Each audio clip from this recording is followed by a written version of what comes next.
We're starting. Yes. Oh, you already started. Okay. Hi, welcome to SBR Sports Picks. I'm Peter Loshak. Today is Monday, July 24th. This is a live show that we do every day at 10:30 Eastern Time. I give my official MLB picks. Matty Ice, of course, I had a nice streak going, and then on Thursday, the streak came to an end. Then I said that on Friday I was feeling not that much pressure. I felt like I had a lot of picks that I liked, and I gave a bunch of those picks, and I wound up going 8-4. 8-4, Matty Ice. So it was a big day, winning day on Friday, and so things are definitely chugging along.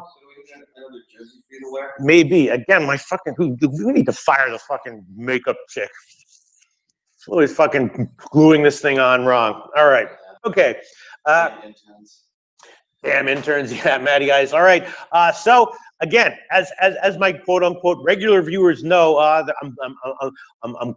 better at totals than I am at sides, and in all sports better in the second parts of the season than in the first parts. And I'm feeling pretty good about baseball, and I expect to be profitable in July and August going forward. Again, though, no matter how positive your ROI is, your EV is, if you overbet your edges, you will lose money anyway. So Wang, Joe, and everyone, just remember that if you're actually looking to make money doing sports betting and not just betting recreationally, you must bet appropriately. You must bet size appropriately according to your edge and your bankroll size. Otherwise, you will lose anyway, despite having positive EV picks. So just remember. We should do like PSAs, responsibly. Responsibly. Yes. Well, I mean, it's understandable because, like, let's say you have a nice 3% edge on all your plays, and your bankroll is $500. Well, then maybe you'd want to bet $15 a play, but that's like a small amount, so it's understandable. You're like, what? I'm making great picks, and I'm only making $15.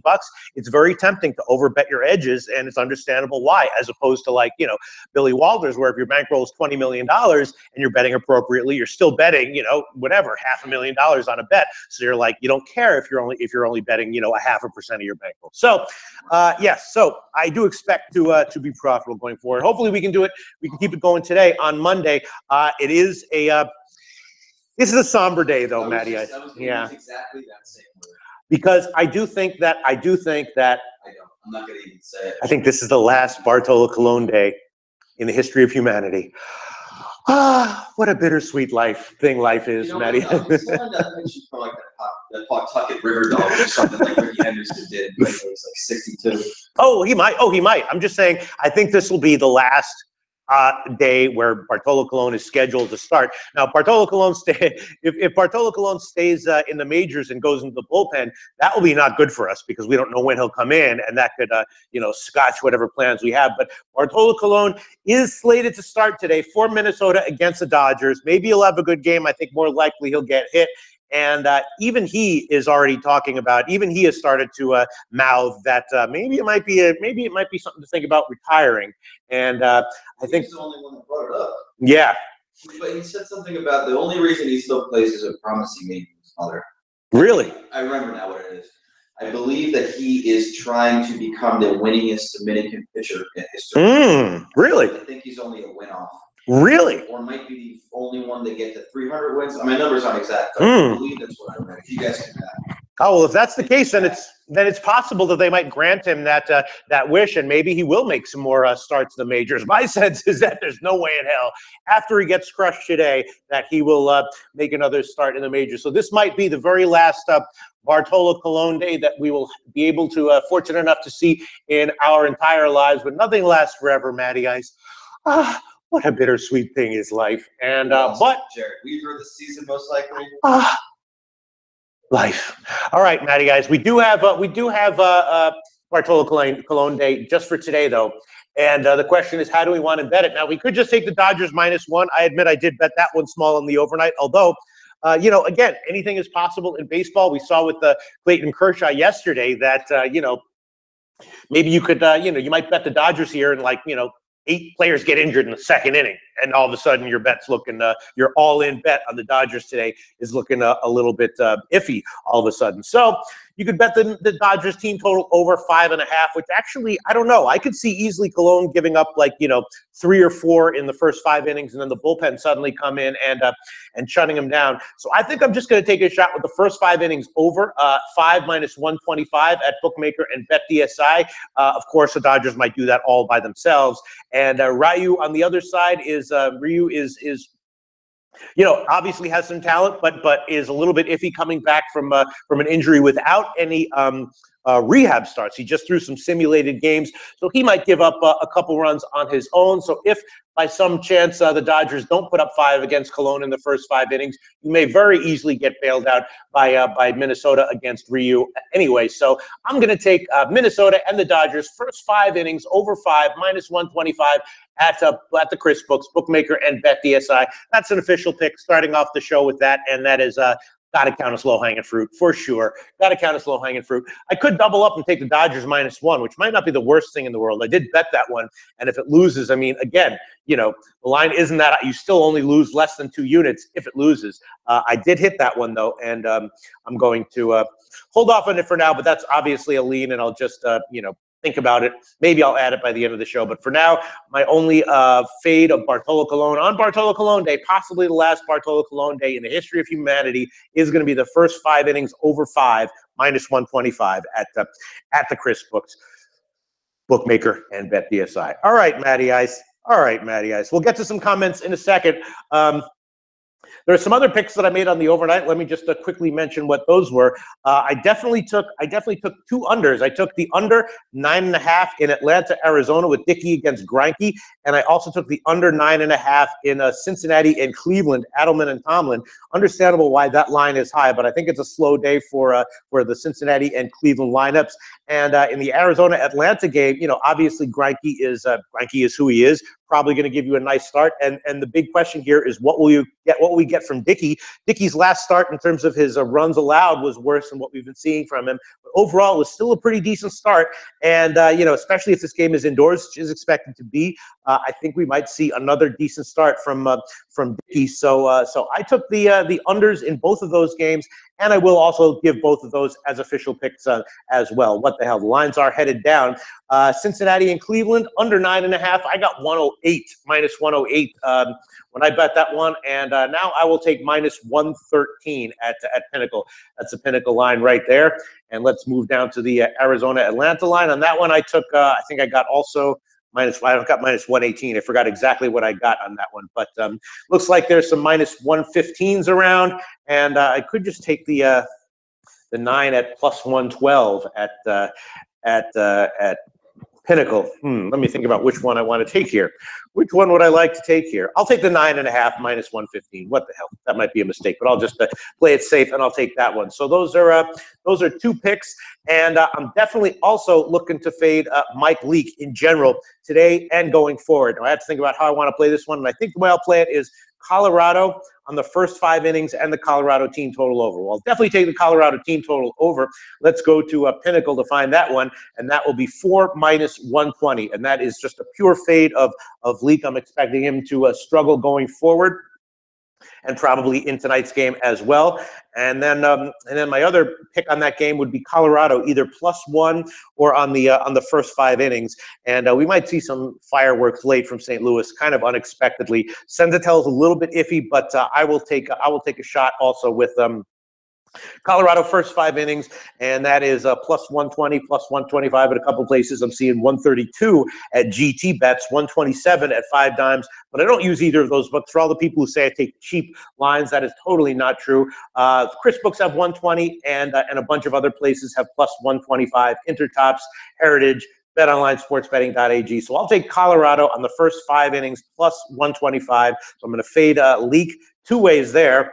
And let me see. Another bet that I did make small in the overnight, which I might just keep as a lean here, is the under 9.5 in Houston, Philly. Obviously, Peacock has a nice arm. His last start was great. The big issue with Peacock is his control. He gets a lot of strikeouts, and if he can control his walks, he's going to give you a good start out every time out if he can control his walks. And even when he does give up a bunch of walks, he tends to get out of those jams. And then Velasquez on the other side, a guy who, has a great fastball, not quite ready to get out major league hitters reliably, but might give you, 5 nice innings against, against Houston, kind of unexpectedly. So I will, I bet the under 9.5, on the overnight line, and that's just the only issue is just that Velasquez against Houston is a little bit of a dicey proposition. Houston loses a DH here, obviously, and of course they don't have Correa, but they're still a very, very strong lineup.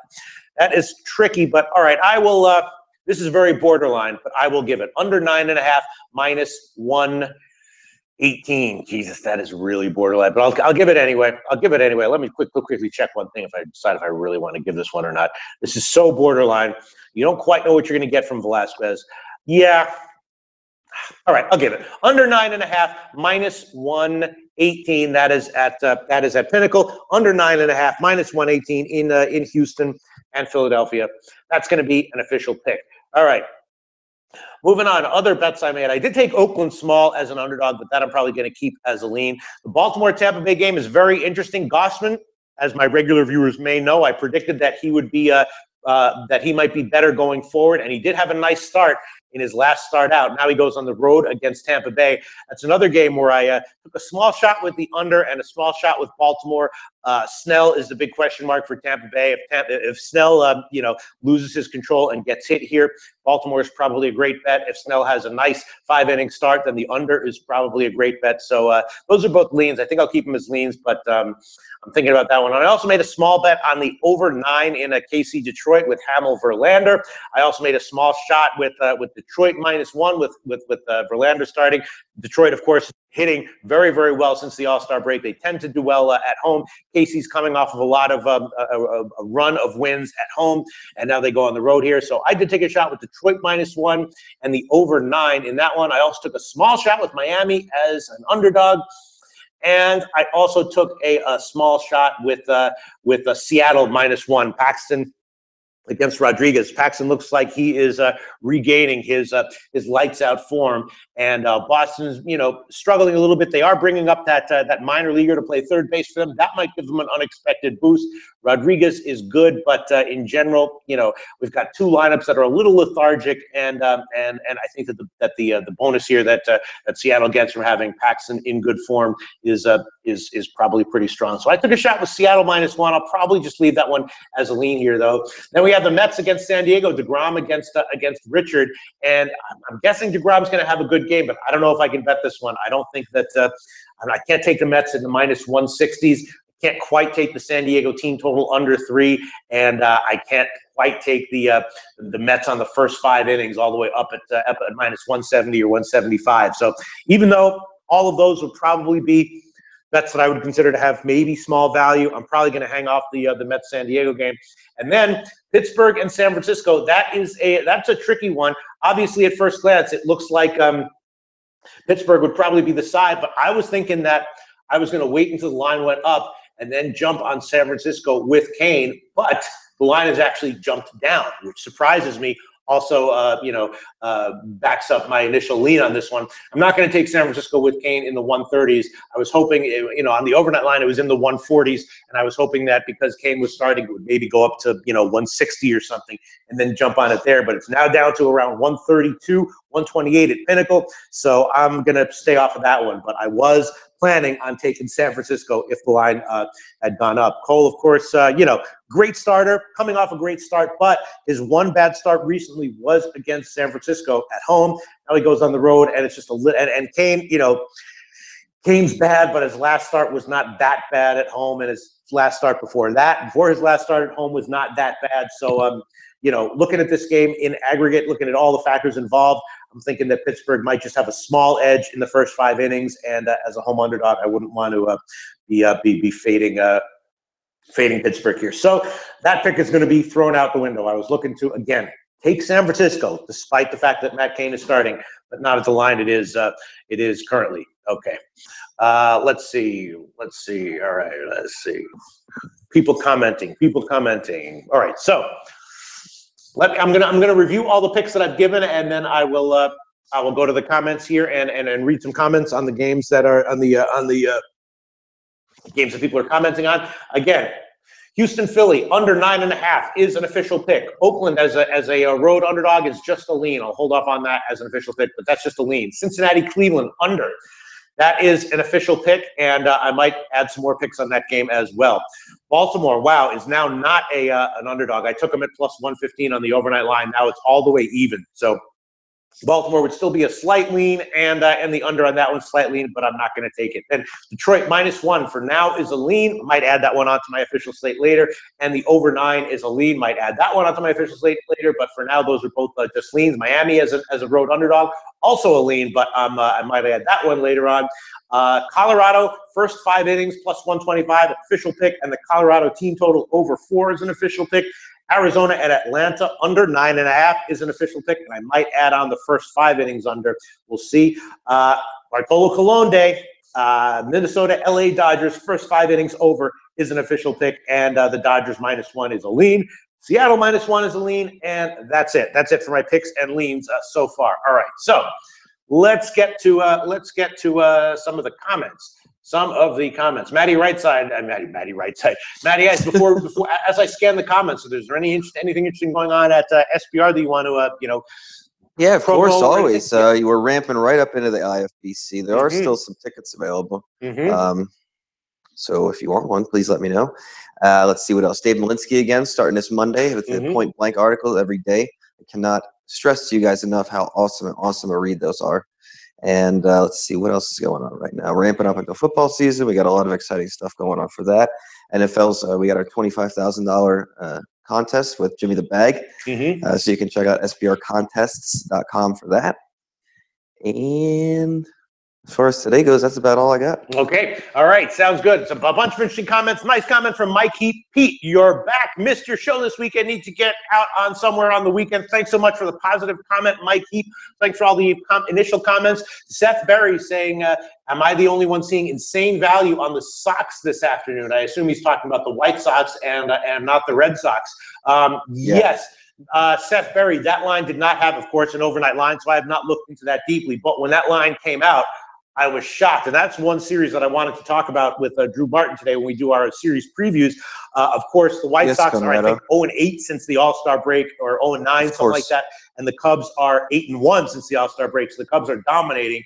But as we've always said, from day one of this season, we said as soon as the Cubs start stringing a couple wins in a row together, all of a sudden you're going to start seeing these massive LA Dodgers-esque lines, and we are definitely seeing that one today. And it's not Arrieta starting, not Lester starting, Kyle Hendricks starting. So, I'm surprised that this line is as high as it is. It might be justified. I'm going to have to look into it a little bit more. I did not look into it at all because there was no line on the overnight line, but it's definitely a wacky line. All right. Seth Berry also says, I'm back on first 5 bets. Fuck the juice. Too many blown leads this weekend. Yeah. I mean, first 5s, I usually don't give first 5 picks, and I don't bet them nearly as much as I make other bets. But today there can be reasons. Today I gave one, Colorado first 5. I think first 5 inning bets obviously are good, but you got to be a little bit careful. And if you make first 5 inning bets, you will see a lot of things happen in the 6th inning that you wish had happened in the 5th inning, and you'll be kind of frustrated. But absolutely, I do make them. You're isolating certain factors, and for sure they can have nice value. All right, let's see other comments. Oh yeah, that Kershaw closed at -400 yesterday. Yeah, out in the 3rd inning. That's right, and that's why you don't go all in on anything. That's why you understand that anything can happen in baseball. Let's see. Jay Yim says, Pete, what's your pick on the Jays tonight? Great show as always. Thanks so much, Jay Yim, for that comment. I did bet small Oakland. Obviously, it's Smith against Liriano. Smith is a 36-year-old rookie who is having it's a nice story that he's in the majors and had 2 nice starts in a row. I think he probably will be vulnerable here, but Toronto doesn't have a lineup that's Toronto has kind of a sluggish lineup. I'm not sure if Tulowitzki's going to be in or not. I think he is going to be in, but the line is just a little bit too high. Liriano having issues. He had some neck stiffness that kept him out of that was popping up on some of his injury reports. And his last 2 starts in a row, he was chased in the 2nd inning. He's just having a little bit of health issues, a little bit of effectiveness issues. So Liriano is not a guy that I'm high on now at all. So I did bet Oakland small on that one, and it's official lean. I don't think I'm going to give it as an official pick here, but it's definitely lean, and I would be leaning Oakland on that one. Let's see. Other comments. Red Sox. Josh Miller says, Red Sox are below 500 on the road. Paxton has been fire, and the Red Sox never do well in Seattle, so I'm playing Seattle, even though Erod is better on the road. Still want Seattle. Yeah, Josh Miller, I did take a small shot with Seattle -1. It is a little bit of a high line because, as you said, Rodriguez is definitely, when he's not tipping his pitches, he's a live arm, and Seattle doesn't have the most inspiring lineup in the world. But I did take a shot with Seattle -1, wound up getting almost even. Okay, on that one. Let's see. Looking at other. Guan White says, I miss Alfredo Simon so much. Yes, we all miss Alfredo Simon. But on the other hand, just as nothing lasts forever, it's a cycle of rebirth. And I'm sure in next year or the years after, we'll see other 42-year-old auto fade guys who are in the majors. Whom shall they be? We don't know. Mike Leake probably going to be one of them. Not fat, but Mike Leake I could see being one of those guys. Yes. There will be other auto fades. There will be other, fat 43-year-old guys that we can auto fade every time out. So I miss Alfredo Simon. We're going to miss Bartolo Colon, but rest assured, there will be others. And there will be other aces with injury issues that continue to pitch anyway. So there will be other auto fades. It's just auto fades by their nature are very ephemeral. We lost 2. Strasburg went down yesterday too. That's right. Very ephemeral are these auto fades, but that's why when you identify them, you want to pounce, as quickly and as heavily as you can. All right, Lou Scunn says, what about Dodgers first 5? Yeah, I mean, you're talking about a massive line there.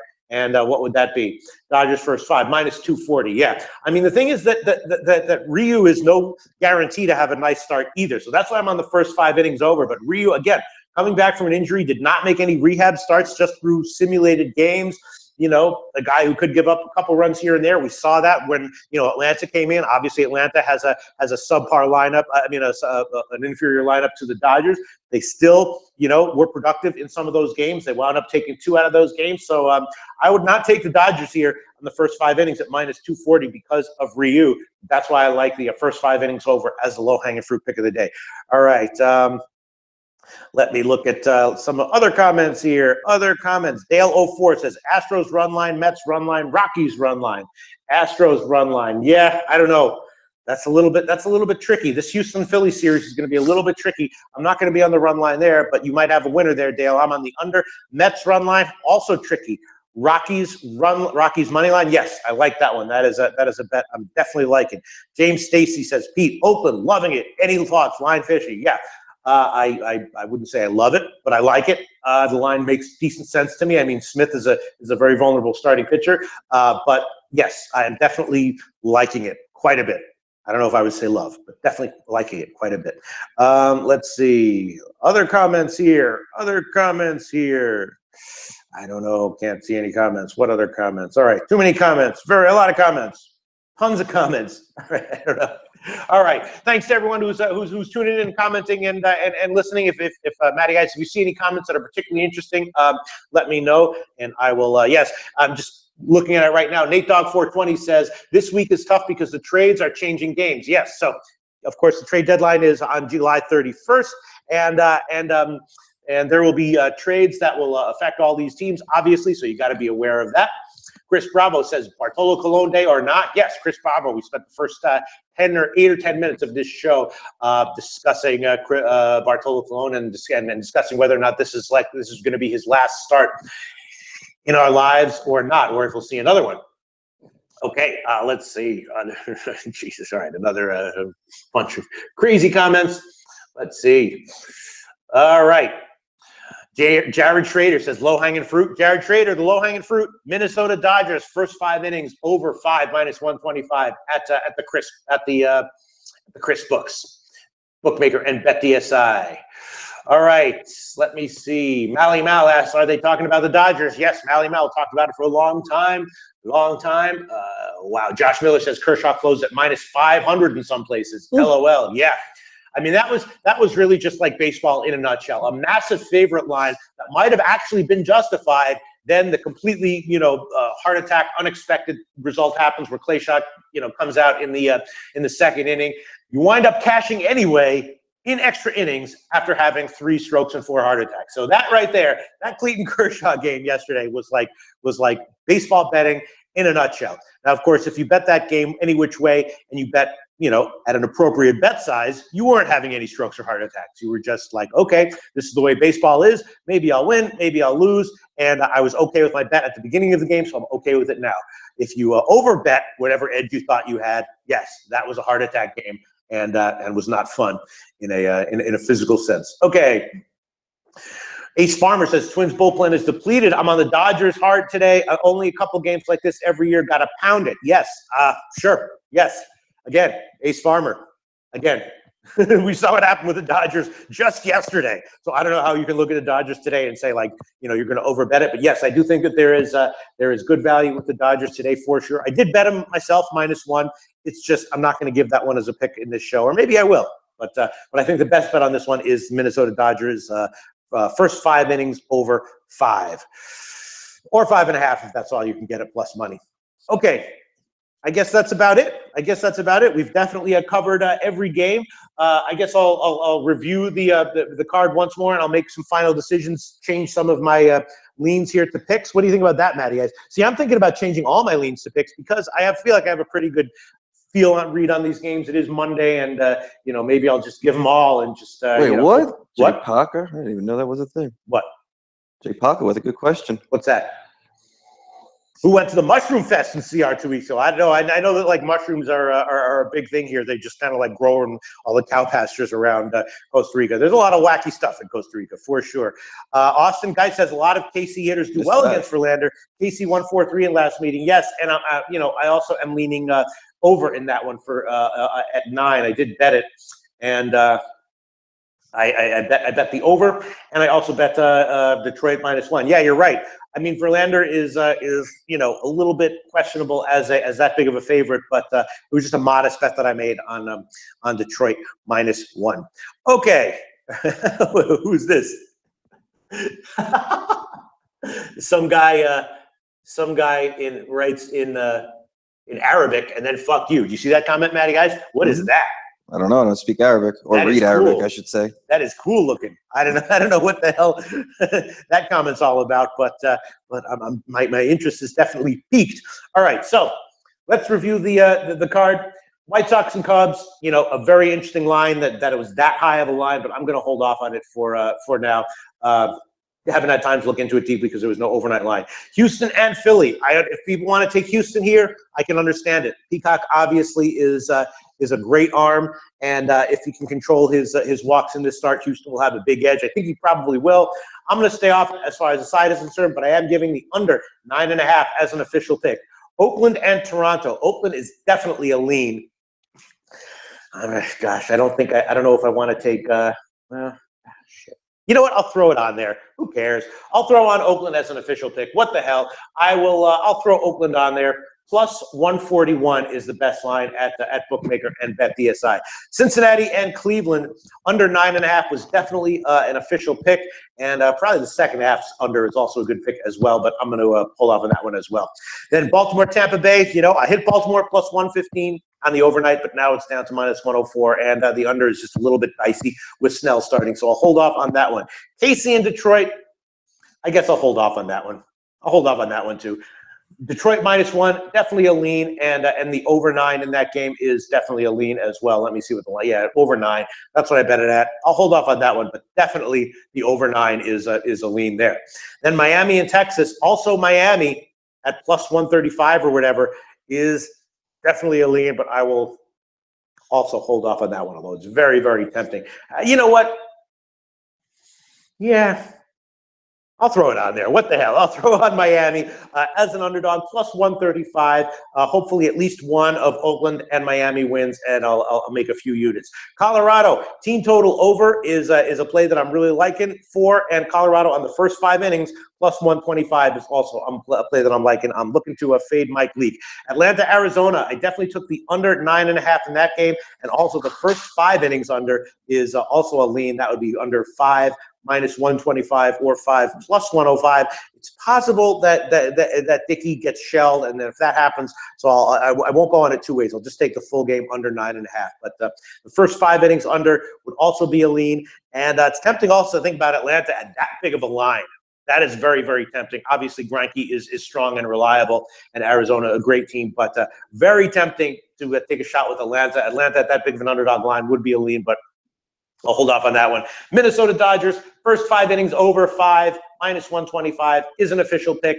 And, God, I would love to just for Bartolo Colon Day, just take a shot with the Dodgers -1, which would be up around like minus 190 or something ridiculous. Nah, I'll hold off. I'll just give the first 5 innings over 5. Low-hanging fruit of the day. Boston, Seattle -1. I'm going to hold off on that one. I'm just going to give it as a lean, but definitely impressed with Paxton. And the Mets San Diego game, I'm passing. I wanted to take a shot with. I think the crowd's going to have another good start, but it's just it's a little too iffy. The Mets traveling all the way across country, going into San Diego as that big of a road favorite. That's not the kind of team the Mets are. So holding off. And then the Pittsburgh San Francisco game. You know, if I had seen that line up to plus 160, I would have taken a shot with San Francisco. But now it's down to plus 130. So I'm going to pass on that one. And that's it. That's the entire card. I got a whole bunch of plays, even though it's only 13 games, and a few other leans on top of that. In general, I'm doing very well in July. Hopefully, I can maintain it throughout August and give you guys some winners. And thanks for all the great comments and insightful comments, funny comments, and let's see. I guess that's about it. Tomarito Tomor says, Pete, Leake is very strong against right-handed hitters, and Blackman's road numbers are horrible. I think that game is tough. Yes, Tomarito Tomor, it's a fade of Leake. It's a fade of Leake, and I might eat 2 units of loss there, but I'm fading Leake, of course. The Dale 04 says, show me the money. Austin Guy says, I like your first 5 over, Pete. Rest of the card, I'm passing on. That might be the best way to do things here, is just, have a little bit of discipline and only take the real obvious low-hanging fruit of the day every day. And obviously today, the low-hanging fruit of the day officially is what might be the last Bartolo Colon Day in the history of mankind. First 5 innings, over 5, minus 125 at the Chris Book, Minnesota Dodgers. We shall see if Bartolo Colon retires after this game. Thanks, everyone, for tuning in. We'll be back tomorrow for the Tuesday card.